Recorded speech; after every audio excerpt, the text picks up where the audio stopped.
The other animals humans eat, use in science, hunt, trap, and exploit in a variety of other ways have a life of their own that is of importance to them apart from their utility to us. They are not only in the world, they are aware of it and also of what happens to them. And what happens to them matters to them. Each has a life that fares experientially better or worse for the one whose life it is. Like us, they bring a unified psychological presence to the world. Like us, they are some bodies, not some things. In these fundamental ways, the non-human animals in labs and on farms, for example, are the same as human beings. And so it is that the ethics of our dealings with them and with one another must rest on some of the same fundamental moral principles. At its deepest level, an enlightened human ethic is based on the independent value of the individual. To treat human beings in ways that do not honor their independent worth, to reduce them to the status of tools or models or commodities, for example, is to violate that most basic of human rights, the right to be treated with respect. The philosophy of animal rights demands only that logic be respected, for any argument that plausibly explains the independent value of human beings implies that other animals have the same value and have it equally. And any argument that plausibly explains the right of humans to be treated with respect also implies that these other animals have this same right and have it equally also. As a result of selective media coverage in the past, to which this evening's debate is a notable and praiseworthy exception, the general public has tended to view advocates of animal rights in exclusively negative terms. We are anti-intellectual, anti-science, anti-rational, anti-human. We stand against justice and for violence. The truth, as it happens, is quite the reverse. The philosophy of animal rights is on the side of reason, for it is not rational to discriminate arbitrarily. And discrimination against non-human animals is demonstrably arbitrary. It is wrong to treat weaker human beings, especially those who are lacking in normal human intelligence, as tools or models, for example.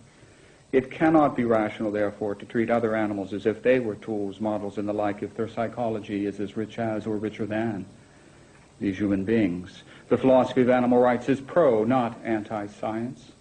This philosophy is respectful of our best science in general and of evolutionary biology in particular. The latter teaches that, in Darwin's words, humans differ from many other animals in degree and not in kind. Questions about line drawing to one side, it is obvious that the animals used in laboratories, raised for food, and hunted for pleasure or trapped for profit, for example, are our psychological kin. This is not fantasy. This is fact, supported by our best science. The philosophy of animal rights stands for, not against, justice. We are not to violate the rights of the few so that the many might benefit. Slavery allows this. Child labor allows this.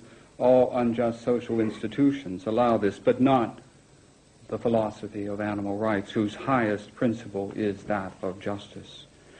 The philosophy of animal rights stands for peace and against violence. The fundamental demand of this philosophy is to treat humans and other animals with respect. This philosophy, therefore, is a philosophy of peace, but it is a philosophy that extends the demand for peace beyond the boundaries of our species. For there is an undeclared war being waged every day against countless millions of non-human animals. To stand truly for peace is to stand firmly against their ruthless exploitation. And what, aside from the common menu of media distortions, what will be said by the opponents of animal rights? Will the objection be that we are equating animals and humans in every respect, when in fact humans and animals differ greatly? But clearly we are not saying that humans and other animals are the same in every way, that dogs and cats can do calculus, or that pigs and cows enjoy poetry. What we are saying is that, like humans, many other animals have an experiential welfare of their own. In this sense, we and they are the same. In this sense, therefore, despite our many differences, we and they are equal. Will the objection be that we are saying that every human and every animal has the same rights, that chickens should have the right to vote, and pigs the right to ballet lessons? But of course we are not saying this. All we are saying is that these animals and humans share one basic moral right, the right to be treated with respect. Will the objection be that because animals do not respect our rights, we therefore have no obligation to respect their rights either. But there are many human beings who have rights and are unable to respect the rights of others. Young children and the mentally enfeebled and deranged of all ages. In their case, we do not say that it is perfectly all right to treat them as tools or models or commodities because they do not honor our rights. On the contrary, we recognize that we have a duty to treat them with respect. What is true of cases involving these human beings is no less true of cases involving other animals. Will the objection be that if other animals do have more, even if other animals do have moral rights, there are other more important things that need our attention? World hunger and child abuse, for example, apartheid, drugs, violence to women, the plight of the homeless. After we take care of these problems, then we can worry about animal rights. This objection misses the mark, for the rank and file of the animal rights movement is composed of people whose first line of service is human service, doctors, nurses, and other healthcare professionals, people involved in a broad range of social services, from rape counseling to aiding victims of child abuse or famine or discrimination, teachers at every level of education, ministers, priests, rabbis. Dr. As Reagan, the lives of these people demonstrate, Dr. Reagan, could you do your best to bring your remarks to a close the in a choice minute or thoughtful so? people face is not between either helping humans or helping other animals. One can do both. We should do both.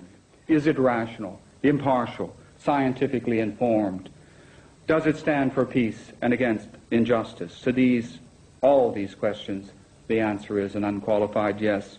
And as for the objections that are raised against this philosophy, are those who accept it able to offer rational, informed answers? Again, the answer is yes. In the battle of ideas, the philosophy of animal rights wins, its critics lose. It remains to be seen which side emerges as the victor in the ongoing political battle between what is just and what is not.